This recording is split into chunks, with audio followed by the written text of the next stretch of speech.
All right, guys, this is week 1, day 4 of my Hypertrophy 1.0 program. You guys can download it in the description down below.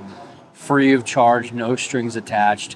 If you so choose to follow along, I would love that. But anyways, we're starting this push day off, which is chest, shoulders, and triceps, with the dumbbell incline chest press. So I really like this exercise because you can get all the way down and get a deep stretch in your pecs, whereas a barbell would limit your range of motion before you can get as far down as you can. So I think that's really the name of the game in this exercise. Get down as deep as you can, slow and controlled, and just focus on making every rep the best that you can. After all, it's about doing each rep at a time, not doing a bunch of reps all together.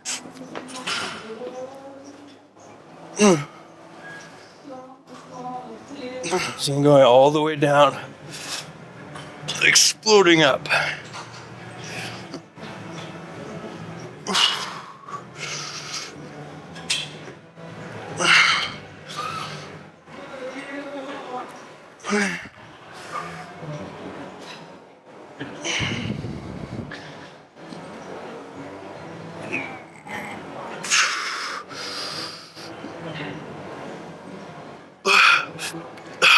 Okay. So you see I went to true technical failure there. You don't have to go to failure on every single exercise that you do, but going to failure as often as you can, I think, is the best way to go, because then you're ensuring you're getting the most out of each and every set that you do. Why would you just shop shy of failure, or if you were shy of failure? Because then you never really know if you're actually doing enough to cause, the stimulus for growth. But if you're taking your sets all the way to failure, then you know that you're doing it right. I'm not gonna lie, I had like a 5-pound burrito last night and I'm feeling pretty darn sluggish. But that's what I get for just stuffing my face like a fat ass last night. Damn, it was good though.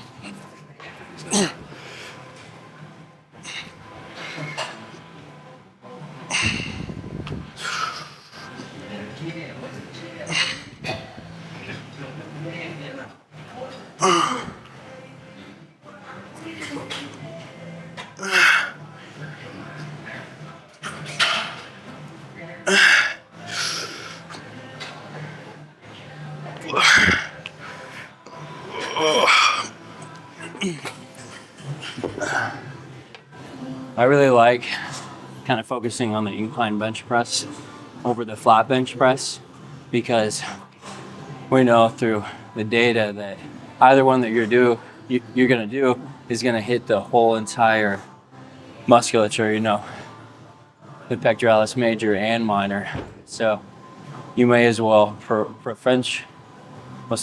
you may as well just preferentially target the upper portion, the clavicular portion of the chest, if you can, because that one is often underdeveloped in individuals.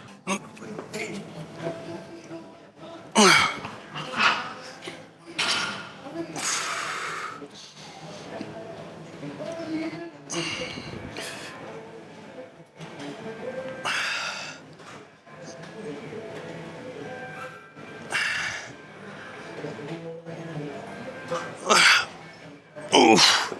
Probably didn't rest long enough in between sets for that one. But it happens. Next up, we got the incline machine bench press. And I really like just adding in a machine or something that has a lower stimulus to fatigue ratio after a big compound lift like that, because that one's going to be so taxing. And then this one just kind of, we're adding an extra volume and extra stimulus for hypertrophy without overdoing it, and we're not creating too much systemic fatigue that's going to bleed into our next session and stuff. I also like to do more repetitions with a machine, just because of the nature of you're so fixed into place. It just lends itself better to higher reps, in my opinion. Anyways, I also like to kind of arch my back and bring my chest forward, because if you do that, then you get a greater stretch going down. It increases the range of motion of this particular machine. And I'm really keeping my shoulder blades locked together so that I'm more focusing on contracting my chest rather than any other muscle group.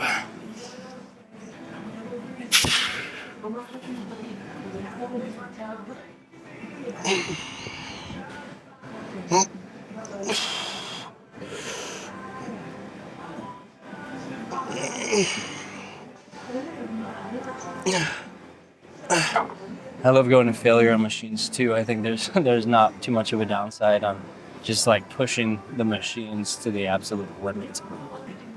You know, you're gonna wake up some days and you're really not gonna want to go to the gym, and maybe you have like back squats or like barbell bench press to look forward to, and then you're like, oh, now I really don't want to go because those are really tough. Well, that's why throwing in some stuff like, you know, machines or a dumbbell incline, it's really important to not have every day be a super intense day. That's why periodization exists. You know, that's why you're kind of changing up the variables throughout the week, throughout the weeks, throughout the months, so that you don't end up like overtraining or just hitting like a fatigue threshold where you can't think and then you just want to skip. Because honestly, consistency, doing this day in, day out, that's the most important part. If you are consistent and you do it every single day and you give it your all, then you will see results, I promise you.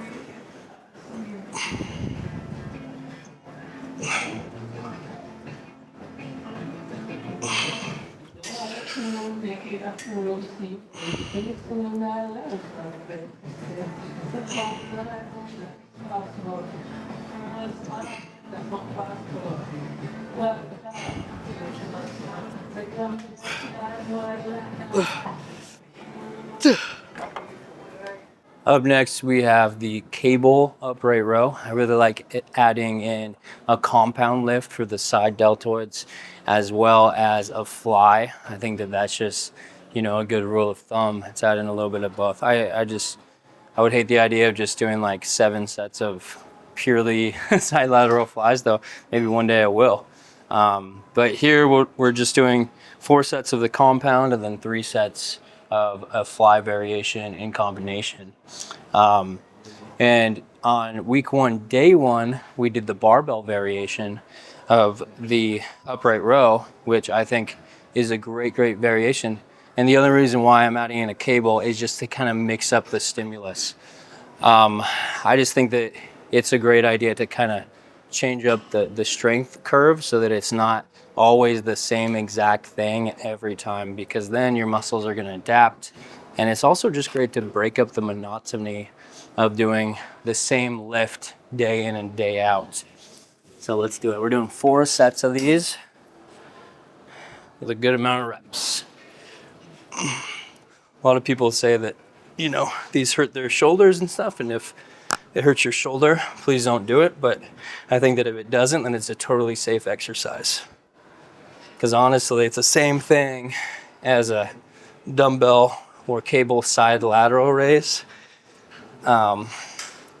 except you're adding in an extra joint with your elbow, and it's kind of internally rotating your shoulder.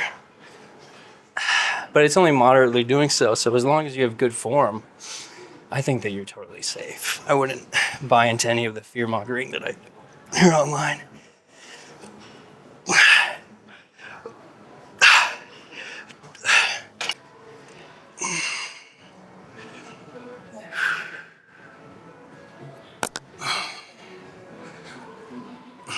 Try and bring the bar up past your nipple line so that you're getting a good contraction in your side or lateral deltoid. Another thing is try not to shrug like this.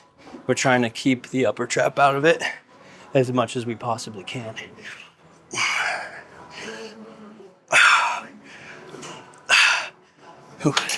It's going to be difficult to separate the two entirely. Your upper trap from your shoulders, because they are all part of the shoulder girdle, but you can definitely preferentially target one over the other just by focusing on your form.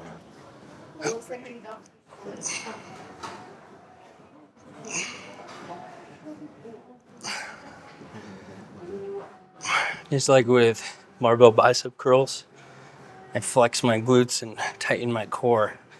That stabilizes my thoracic and lumbar spine, which just helps keep your form strict. It helps you, from like using other muscle groups to get the weight up. And the longer I lift, the more I realize that form and technique and tempo are hugely, hugely underappreciated. I mean, people do not give that enough credit. If you're just focusing on weight and not form, and I think it's going to do you a lot more bad than good in the long run.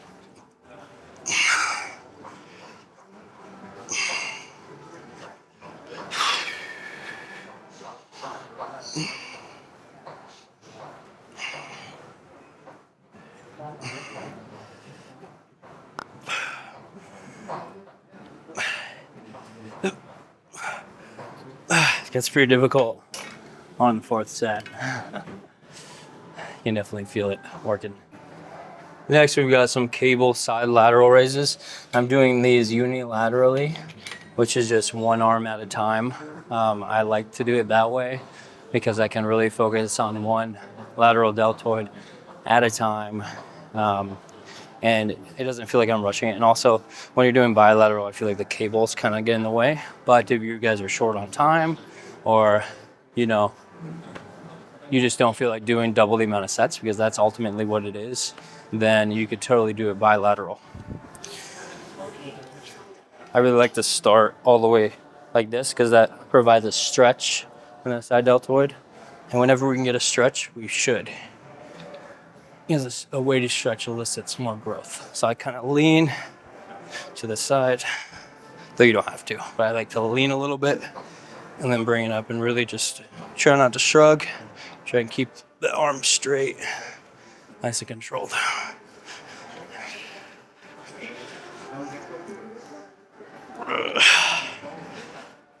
With these, I think that you should go to absolute failure because the delts recover very easily and the stimulus to fatigue ratio is not very high with a single joint movement like this. And remember, we're trying to shorten this muscle right here by bringing it like this. So this is the movement, just like that. It's a very small movement. Other side.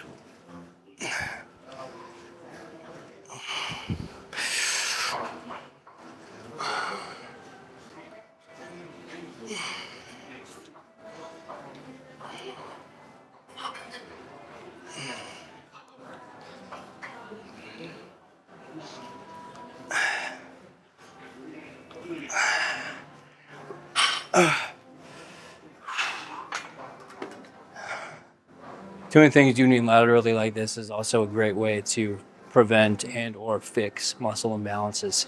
Say you're way stronger on your right side, then doing it unilaterally will force your left to come up because you're going to be inherently doing more reps on your left side to reach failure.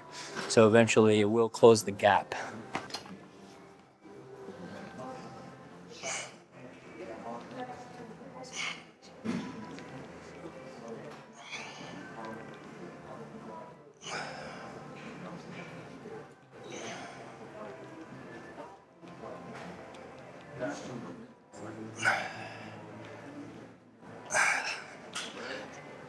The straighter your arm out to your side, the harder it's going to be because you're increasing the lever arm when you're lifting. If it's more like this and you're closer to your body, it's going to be easier to lift the weight. If your hand is further out, it's increasing the lever arm. So it's going to be much more challenging to get that weight up.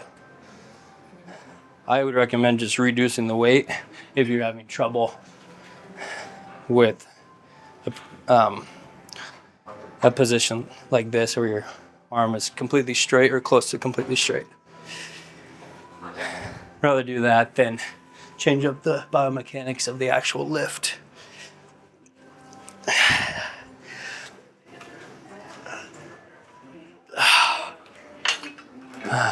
What's nice about this particular day in my program is that it finishes off with like 4 cable movements. So you can just stay in one spot in the gym for like, more than half of the program, which is definitely nice for me because, I'm recording my workouts. So it's nice to not have to transport the camera and worry about, if somebody else is in the shot or something.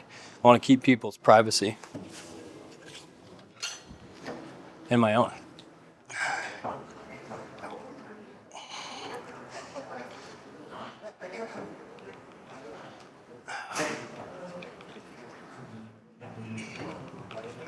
If you guys have any pointers for me, then please leave them down in the comments.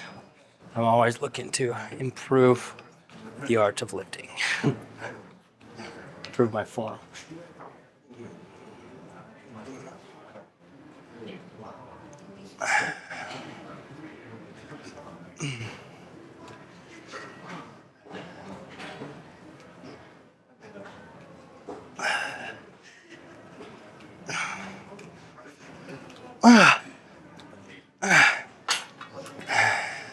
We're finishing off chest with 2 sets of cable chest flies. I really like these just for similar reasons why I like the machine, because it's not providing too much of a systemic tax or fatigue relative to how much stimulus you're getting. And with this one in particular, it's more of an isolation where you can really focus on a big stretch and just adding a little bit more volume to the end of your workout. So these I like to just go forward, really get as far back as you possibly can, and then overlap your go like this, overlap your hands like this. And the reason why I'm overlapping is because one of the functions of the chest is adduction of your arm, so bring your arm across your body. So when you're doing this, you're providing a peak contraction. So you're getting a peak stretch and a peak contraction, which is great. I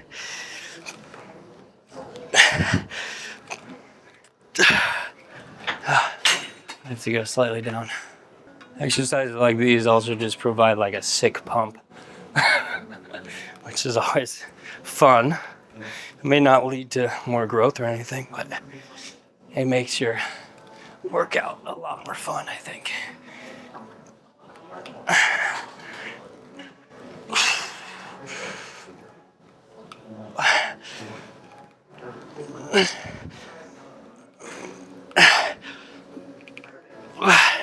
The only way that I can see improving this exercise is if you have a bench for stability.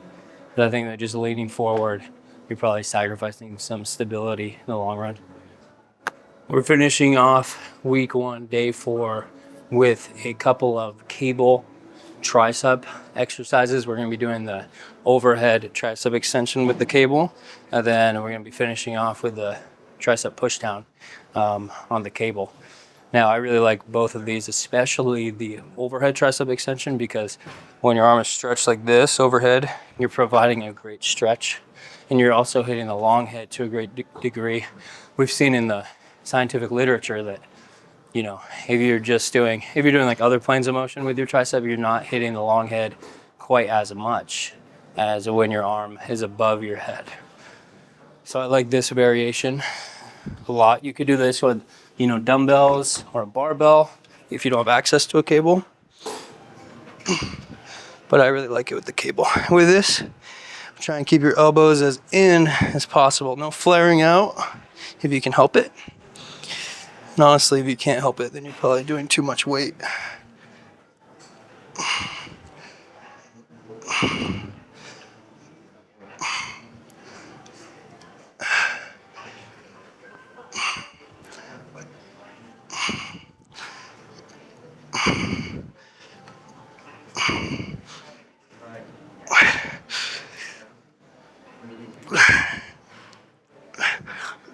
Definitely too light for me, but this is week 1, so we're kind of figuring out what's right, and then we're adjusting from there. week one doesn't have to be perfect. It's about setting a base, setting a foundation for the rest of the program so that we know where to go from there. If any of you are struggling to put on muscle and size, but you feel like you're, sleeping and your training and your effort and all of it is on point, and you even feel like your nutrition is on point, you may just want to adjust your macronutrients.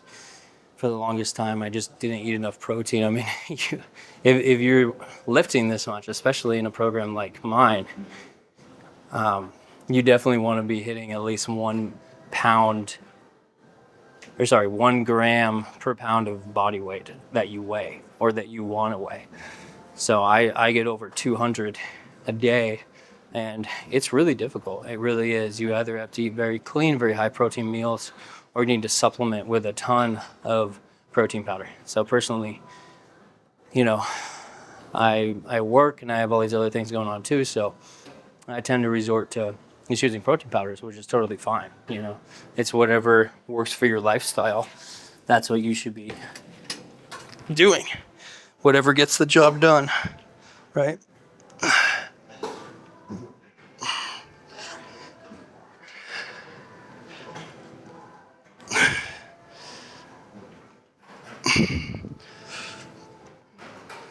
I like to kind of like flex my biceps when I'm in the fully stretched position just to make sure that I'm all the way down there.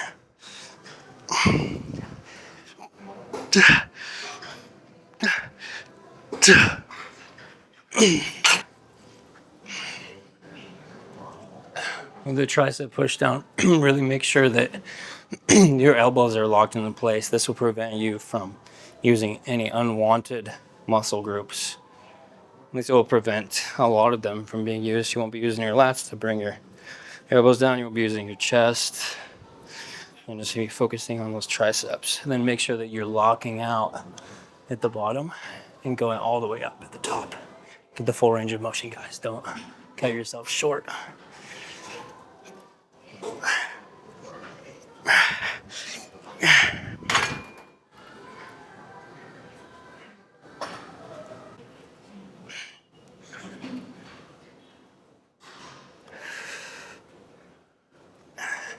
You know, 6 days may be too much for some people, and I totally get it. It's too much for you. But if you're doing it even at a moderate pace, it's only like an hour, 45 minutes to an hour a day, at least in week one, which I think is totally doable. I mean, if you really look at your life, who doesn't have an extra 45 minutes to an hour each day? Especially if you plan for the gym. You may miss a day or two because that's life. But anyway, guys, that was week 1, day 4 of my Hypertrophy 1.0 program. Hope you guys are following along. Bye.